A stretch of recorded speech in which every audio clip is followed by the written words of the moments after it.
உங்களுக்கு தெரியும், இலங்கை கடற்படை அந்த கட்டுப்பாட்டில் வச்சிருந்த ஒரு கப்பல், அதுலதான் எல்லா தொடர்பும் இருந்தது. அதை தகர்க்கணும்.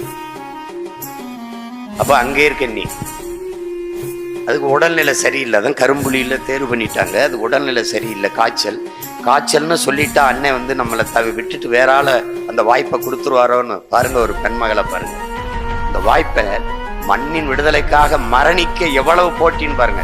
நம்ம உடல்நிலை சரியில்லை, காய்ச்சல்னு சொல்லிட்டா நம்மளை விட்டுட்டு வேற ஆள அண்ணன் அனுப்பிடுவாங்க அப்படின்ட்டு அவர் சொல்லவே இல்லை. ஆனால் இன்னும் இந்த காட்சிகள்லாம் இருக்கு, நம்ம போட்டு காட்டியிருக்கோம், நீங்க பார்த்துருப்பீங்க. கடலுக்குள்ள போய் அனுப்பி வைக்கிறத ஒரு பெண்மகள் உள்ள போய் நடுக்கடல்ல நிக்கிற கப்பல், அதை தகர்க்கணும். நெஞ்சில குண்டு.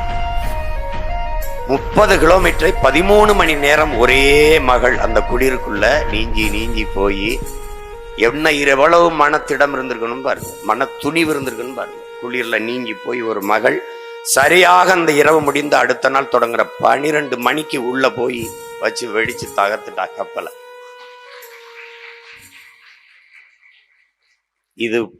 இது மாதிரியான ஒரு செயலை ஒரு தமிழ் மகள் அங்கையர் கண்ணி என்கிற வீர மரத்தி செஞ்சிருக்காருன்னா, அவ வம்சத்துல இப்ப நம்ம தயங்குனா எப்படி இருக்கு?